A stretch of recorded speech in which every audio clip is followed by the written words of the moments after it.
Garuda Indonesia Penerbangan 200 adalah penerbangan penumpang domestik berjadwal Garuda Indonesia dari Jakarta menuju Yogyakarta yang mengalami kecelakaan ketika mendarat di Bandar Udara Internasional Adi Sucipto pada tanggal 7 Maret 2007. Pesawat Boeing 737-497 yang mengoperasikan penerbangan tersebut meluncur keluar landasan pacu dan berhenti di daerah persawahan yang lokasinya berdekatan dengan ujung landasan pacu, dengan kondisi badan pesawat terbakar.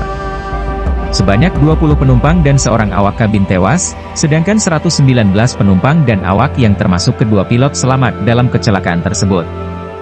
Kecelakaan tersebut merupakan kecelakaan pesawat Boeing 737 kelima di Indonesia dalam kurun waktu kurang dari 6 bulan.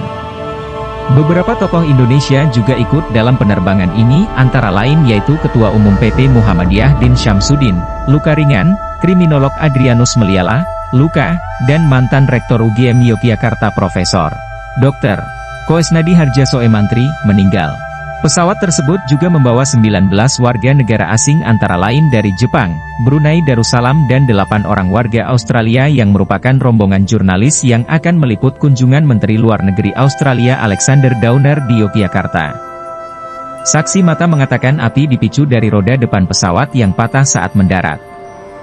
Dilaporkan pula bahwa badan pesawat terbelah memanjang dari bagian kabin hingga ekor pesawat, sementara salah satu sayap pesawat pecah dan terbelah. Pesawat yang naas tersebut dibuat pada 19 Oktober 1992 dan telah memiliki total jam terbang 34.112 jam per 31 Oktober 2006. Sebelum dipakai Garuda pada 7 Oktober 2002, pesawat tersebut sudah dipakai oleh sejumlah maskapai penerbangan.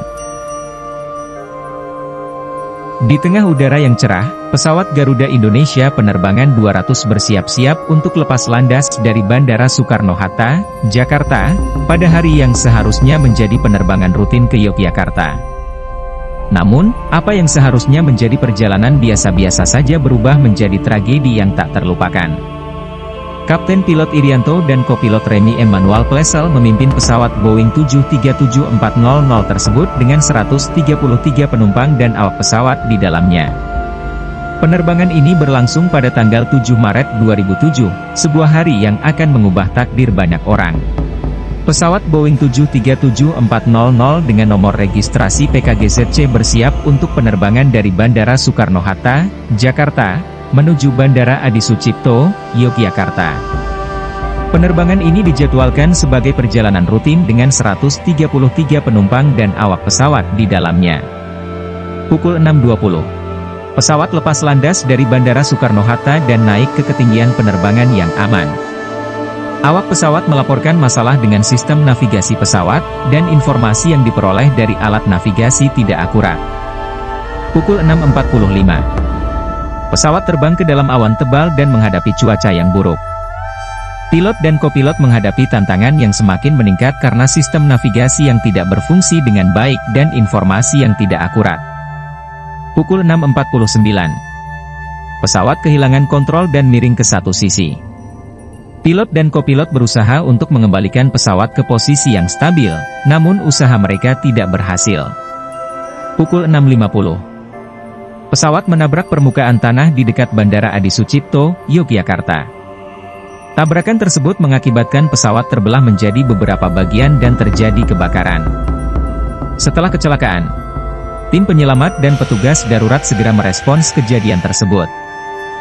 Beberapa penumpang dan awak pesawat berhasil dievakuasi, namun tragisnya, 21 orang tewas dan puluhan lainnya mengalami luka serius.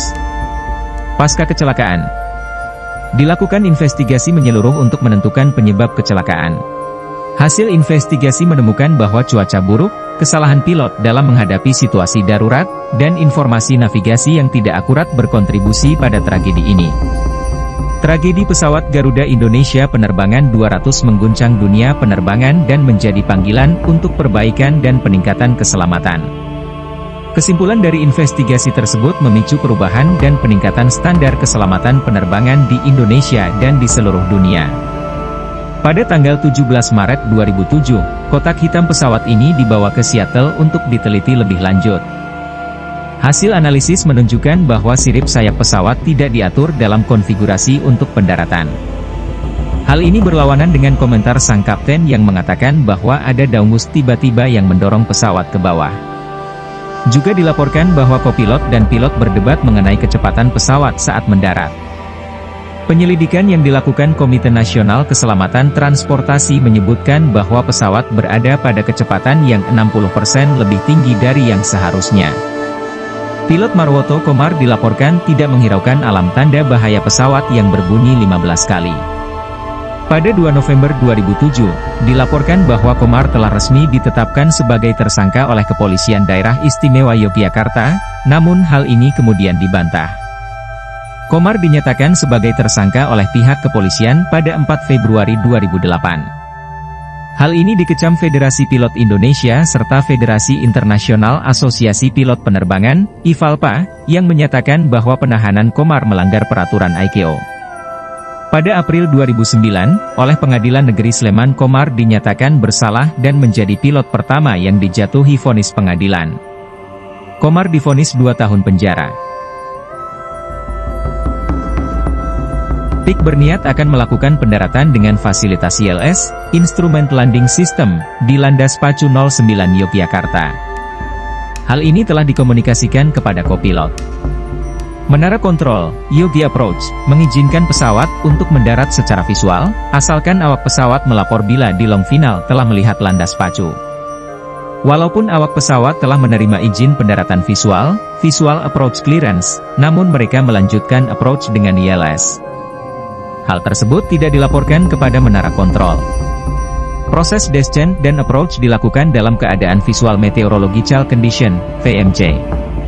Pada jam 23:55 menit 33 detik UTC, pukul 6:55 menit 33 detik WIB, pada saat berada 1 mil dari landas pacu, ketinggian pesawat 1427 kaki di atas inisial fix 2,500 kaki yang tercantum pada approach chart, dan kecepatan pesawat, airspeed, saat itu 283 knots. PIK menurunkan pesawat secara tajam dalam usaha untuk mencapai landas pacu, namun cara ini justru menaikkan kecepatan pesawat. Karena kecepatan pesawat terbang melampaui kecepatan operasi dengan wing flaps, maka kopilot memilih untuk tidak menurunkan flaps sebagaimana yang diperintahkan oleh PIK. Selama proses approach terdengar peringatan, alert, dan perintah, warning, dari GPWS sebanyak 15 kali, dan kopilot minta PIK untuk go around. PIK melanjutkan approach dengan flaps 5 derajat, dan pesawat mencapai glide slope dekat ujung landas pacu 09. Flaps 5 derajat bukan merupakan konfigurasi pendaratan. Pesawat melewati ujung landas pacu dengan ketinggian 89 kaki di atas landas pacu dengan kecepatan 232 knots, 98 knots lebih cepat daripada kecepatan pendaratan, landing speed, yang ditentukan untuk flaps 40 derajat. Arah angin dari timur laut dengan kecepatan 9 knots. Kecepatan pesawat relatif terhadap daratan, ground speed, pada saat itu adalah 235 knots. Pesawat menyentuh landas pacu, touchdown, dengan kecepatan 221 knots, yaitu 87 knots lebih cepat daripada kecepatan pendaratan, landing speed, yang seharusnya untuk posisi flap 40 derajat. Sesaat setelah pesawat menyentuh landas pacu, touchdown, kopilot berteriak agar go around. Pesawat meluncur melewati ujung landas pacu, departure runway 09 Yogyakarta, di sebelah kanan dari sumbu landasan, dengan kecepatan 110 knots. Pesawat melintasi jalan, dan menabrak tanggul sebelum berhenti di sawah, 252 meter dari ujung landas pacu 27, ujung departure dari runway 09. Pesawat hancur akibat tabrakan dan api yang timbul dari kebocoran bahan bakar pasca tabrakan. Dalam kejadian ini 119 orang selamat. Seorang awak kabin dan 20 penumpang meninggal dunia. Seorang awak kabin dan 11 penumpang luka berat. Pada saat approach dan mendarat, pesawat diterbangkan dengan kecepatan yang berlebihan dan sudut terbang yang tajam, steep flight path angle. Kondisi ini merupakan approach tidak stabil, unstabilized approach. PIK tidak mengikuti prosedur perusahaan yang menyatakan bahwa bila approach tidak stabil penerbang harus membatalkan pendaratan dan melakukan go around. Perhatian penerbang terpaku, fixated or channelized, pada usaha untuk mendaratkan pesawat di landas pacu. Dia mengabaikan peringatan dan perintah dari GPWS, dia juga mengabaikan teriakan kopilot untuk melakukan go around. Penyelidikan telah menentukan bahwa awak pesawat tidak menerapkan prosedur terbang yang menjamin keselamatan operasi. Kopilot tidak melaksanakan prosedur perusahaan untuk mengambil alih kendali pesawat dari PIK pada saat melihat PIK berkali-kali mengabaikan peringatan dan perintah dari GPWS. Catatan Garuda Simulator Pilota, Proficiency Check tidak menunjukkan bukti dilaksanakannya pelatihan pada simulator untuk melakukan tindakan dan reaksi penting, Vital Actions and Responses, yang harus dilakukan bila ada peringatan dan perintah GPWS atau ECPOS. Dalam Basic Operation Manual Garuda tercantum instruksi kepada kopilot untuk mengambil alih kemudi pesawat dari pilot, PIK, dan melakukan go around bila mana terjadi kondisi yang tidak aman. Catatan yang ada tidak menunjukkan bahwa kopilot telah dilatih dan dicek pada simulator untuk melakukan tindakan dan respon penting, Vital Actions and Responses, dalam menghadapi kondisi yang membahayakan keselamatan operasi penerbangan. Pemeriksaan, pengawasan operasi penerbangan oleh Direktorat Jenderal Perhubungan Udara terhadap Garuda tidak berhasil mengidentifikasi kekurangan dalam aspek keselamatan tersebut. Mobil pemadam kebakaran dan rescue Bandara Yogyakarta tidak dapat mencapai lokasi kecelakaan dan sebagian mobil pemadam kebakaran tidak memiliki bahan pemadam api yang cocok. Kelambatan dalam pemadaman, dan kekurangan bahan pemadam api yang cocok mengurangi efektivitas pertolongan terhadap korban. Airport Emergency Plan dan pelaksanaannya kurang efektif. Laporan penyelidikan ini menyampaikan bahwa penyimpangan terhadap pelaksanaan yang direkomendasikan, Recommended Practice, dan prosedur standar operasi, Standard Operating Procedures, SOP, merupakan ancaman potensial hazard, dan meningkatkan risiko kecelakaan khususnya pada saat approach dan mendarat. Laporan ini juga mengungkapkan kurangnya koordinasi di antara awak pesawat sebagai satu tim. Seharusnya kopilot juga bertanggung jawab atas keselamatan penerbangan dan harus tegas bertindak mencegah terjadinya penyimpangan terhadap pelaksanaan prosedur, SOP. KNKT menyampaikan berbagai rekomendasi untuk meningkatkan keselamatan penerbangan perusahaan penerbangan Indonesia. Rekomendasi tersebut ditujukan kepada Direktorat Jenderal Perhubungan Udara, operator bandara, perusahaan penerbangan dan perusahaan perawatan pesawat. Rekomendasi-rekomendasi tersebut meliputi prosedur operasi penerbangan, termasuk pelatihan dan pemeriksaannya serta pengawasan keselamatan penerbangan oleh pemerintah, regulator, berfungsinya alat perekam penerbangan, Airport Emergency Plan berikut peralatan bandara. Angkasa Pura I telah melakukan beberapa tindakan untuk memperbaiki kekurangan-kekurangan di bidang keselamatan penerbangan yang menyangkut kesiapan dalam penanggulangan keadaan darurat. Tindakan perbaikan ini berkaitan pula dengan aspek pelayanan dan peralatan. Setelah terjadi kecelakaan, pihak Angkasa Pura I telah membuat jalur dari ujung landasan ke lokasi kecelakaan di luar landasan. Pada tanggal 2 April 2007, Garuda menerbitkan pengumuman kepada para penerbang yang menegaskan bahwa penerbang pembantu, pilot monitoring, harus mengambil alih kemudi pesawat dan melakukan go around bila mana terjadi approach yang tidak stabil, unstabilized approach. Dalam pengumuman tersebut dinyatakan bahwa perusahaan tidak akan menghukum pilot yang melakukan go around untuk mengatasi kondisi approach yang tidak aman, unstabilized approach.